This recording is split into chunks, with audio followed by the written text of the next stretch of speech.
Hi, third graders. My name is Shelby. Thank you so much for being at school today. I'm really excited to be recording this video for you. I think our topic today is really interesting and exciting. So, before we get into our book and our topic, I just want to ask everyone if you know what a career is, and if a few of you could just share what you think it is. So, if your teacher could pause the video for right now, call in a few students to share what a career is, and then when you're done sharing, unpause, please. Thank you.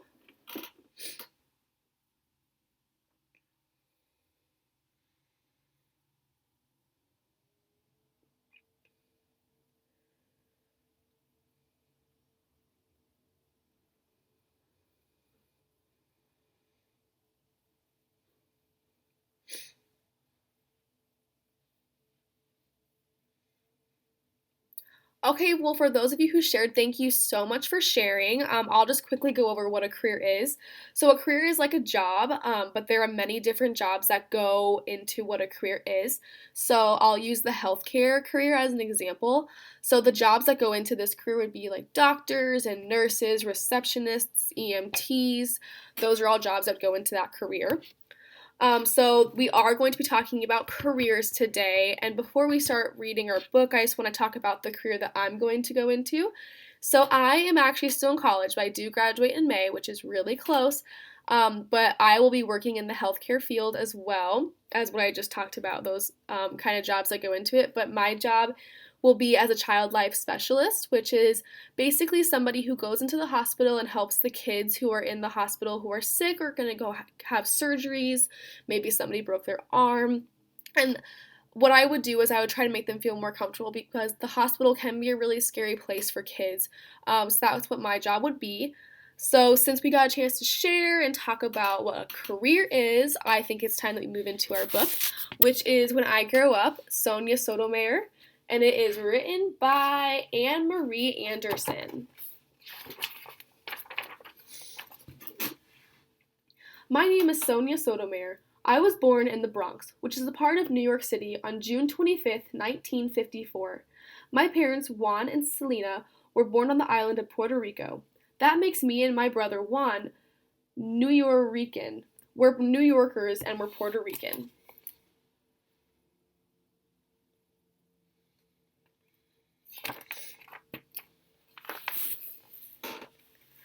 My parents decided to raise their family in New York, but they had a hard time fitting in at first. In Puerto Rico, everyone speaks Spanish. My father, who I called Papi, could not speak English very well, and he worked at a factory. My mother, or Mommy, worked as a telephone operator. My family didn't have very much money. We spoke Spanish at home, and we had different traditions than a lot of the other kids I had met. Luckily, we had a lot of family in the Bronx. My papi's mother, my abuelita, lived nearby, and I loved her very much. My many aunts and cousins lived close too. We gathered almost every Saturday to play dominoes and eat dinner together.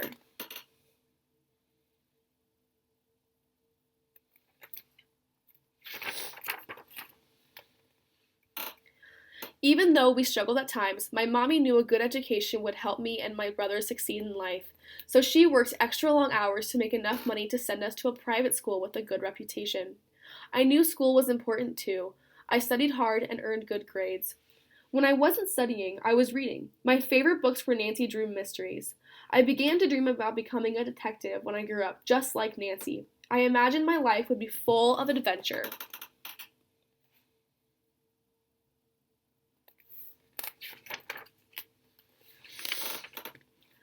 But when I was almost 8 years old, I got some bad news. The doctor said I was sick with diabetes.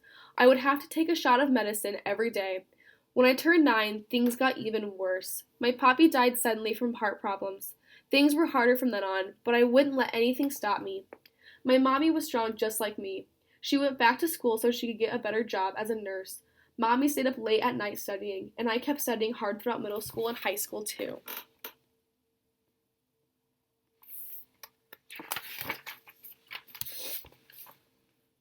When I wasn't doing homework or reading, I spent time with friends, went to baseball games, and watched television. My favorite show was Perry Mason. It was about a lawyer who helped innocent people. I learned being a lawyer was a little like being a detective. That's when I decided I wanted to become a lawyer when I grew up. But the lawyer wasn't the one thing in the courtroom. There was a judge, too. The judge made decisions and helped decide between right and wrong. If I went to college and became a lawyer, maybe one day I could be a judge.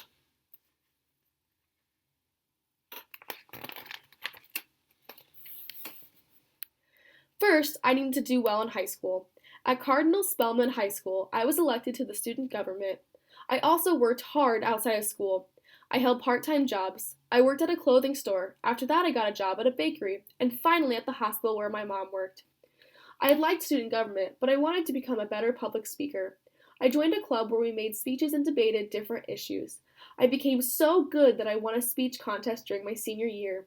I imagined it was like arguing in a courtroom. Later that year, I was chosen to give the valedictorian address at my graduation. It was the biggest honor.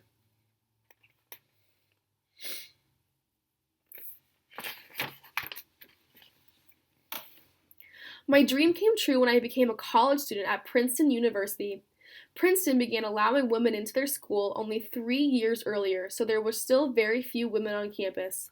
On top of all that, there weren't many Latino students at Princeton. At first, I felt as though I didn't fit in. I missed my family and friends in the Bronx. Many of the students at Princeton came from families that were much different than mine, and I struggled to make friends. I had worked so hard to get to college, but college was still hard work. I studied a lot, and over time, things got better.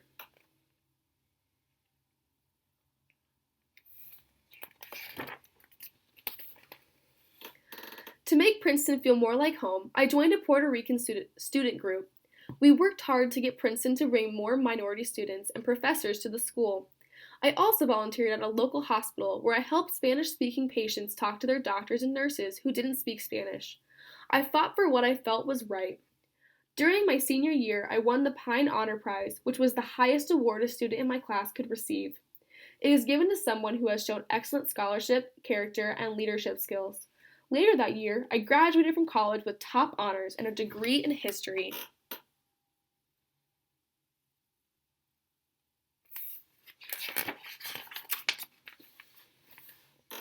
After achieving my first goal, graduating from college, I went after my second goal. I got into Yale Law School. I became the editor of the Yale Law Journal, which is an important position. I graduated in 1979 and then passed the bar exam, which is a difficult test that all new lawyers have to take. I was officially a lawyer.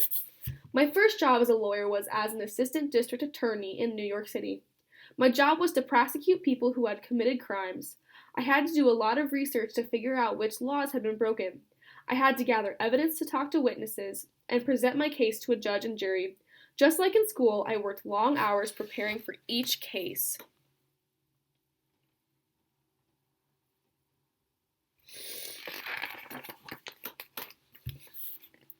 I worked long hours at my day job, but I still made time for the Puerto Rican Legal Defense and Education Fund. I helped educate young Puerto Ricans about what it takes to become a lawyer, and I volunteered with the State of New York Mortgage Agency. We worked to make housing more affordable for all New Yorkers. I was very busy, but I still made time to help those who needed it.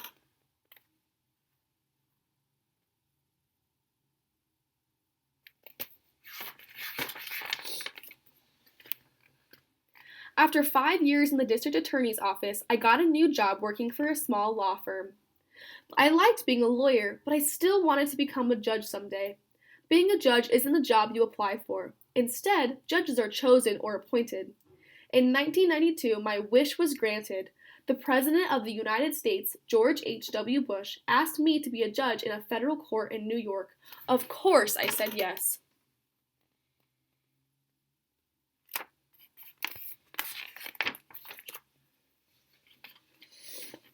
Being a judge is very different from being a lawyer. I had to listen to both sides, study the law carefully, and decide what is right and fair. Only then would I make a decision. One case that came before me involved my favorite sport, baseball. Major League Baseball players and team owners couldn't agree about how much players should be paid. The baseball players went on strike. In 1994, the World Series was even canceled. In March of 1995, the case ended up in my courtroom. I decided the team owners weren't acting fairly. My ruling ended the strike and made a lot of baseball fans happy.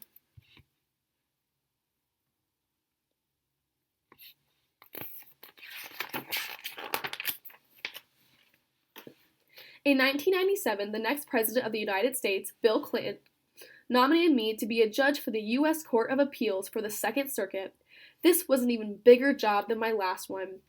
An appeals court reviews cases that have been decided by a lower court. The appeals court then decides whether the lower court's decision was a fair one. I served on the U.S. Court of Appeals for the Second Circuit from 1998 until 2009. That year, I got some exciting news. A spot had opened up for a judge on the Supreme Court of the United States. President Barack Obama wanted to nominate me to fill the position.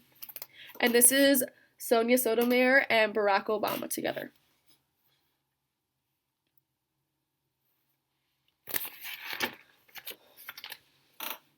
The Supreme Court of the United States, sometimes shortened to SCOTUS, is the country's highest federal court. Only 9 justices serve on the Supreme Court, and each must be nominated by the President and confirmed by the U.S. Senate. All decisions made by the Supreme Court are final. Being a Supreme Court justice is a great honor and a big responsibility, but I was willing to take on the challenge. On August 8, 2009, I became the first Latina justice on the Supreme Court of the United States. I was only the 3rd female justice to be appointed to the court. Today, I continue to do what I always dreamed of doing, serving the people of the United States as a Supreme Court justice. And in this picture are other Supreme Court justices. So right here is Anthony Kennedy, Samuel Alito, John Paul Stevens, Ruth Bader Ginsburg, John Roberts, Stephen Breyer, Antonin Scalia, that is Sonia Sotomayor, and then right here is Clarence Thomas.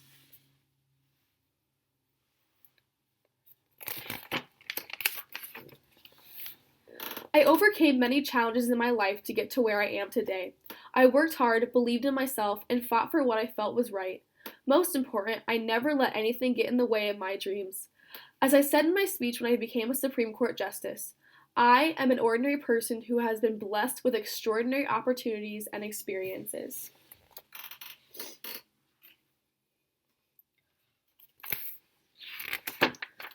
Okay, so I hope you all enjoyed that book. When I read that book for the first time, I learned a lot of things that I didn't know before. So I think it's like jam-packed full of really cool information. So the careers in that book that we talked about, she started off as a lawyer, and then she went on to be a judge, and then now she's on this. She's part of the Supreme Court, which is really, really cool. It's a great honor to have. Not many judges get to see that, so that's really, really awesome for her. So she works in the justice system. So since we read our book and we talked about careers a little bit, I just have some questions for you about careers that maybe you want to do. So if some of you could share about a career that you want, why that career is important, and if you know anybody who is doing that career. So if your teacher could please pause this video, so if you could share those 3 things, that'd be awesome. Thank you.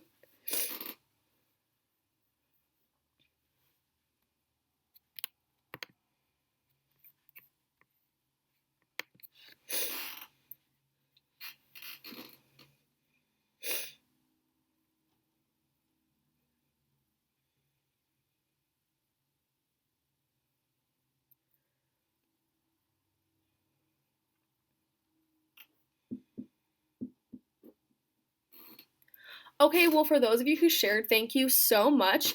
I'm sure those careers are awesome choices, and I'm sure you guys will all do a great job in those someday. So just a fun little discussion question that I have for you guys.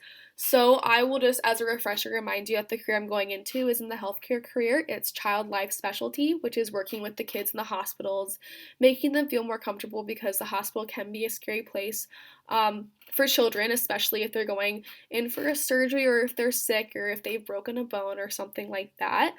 So I just want to ask you guys if that seems like a career that would be interesting to you, and if maybe you would want to do that career someday or something like that.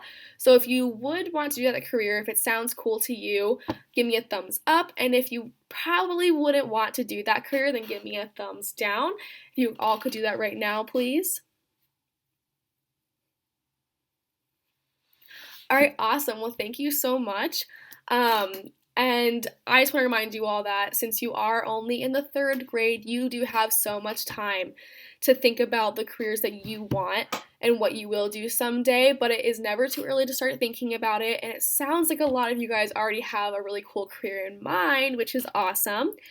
And I just want to thank you, third graders, once again for letting me read this book to you and letting me record this video for you. I hope you guys enjoyed it as much as I did. I hope you learned something from it. Thank you so much. Have a great day.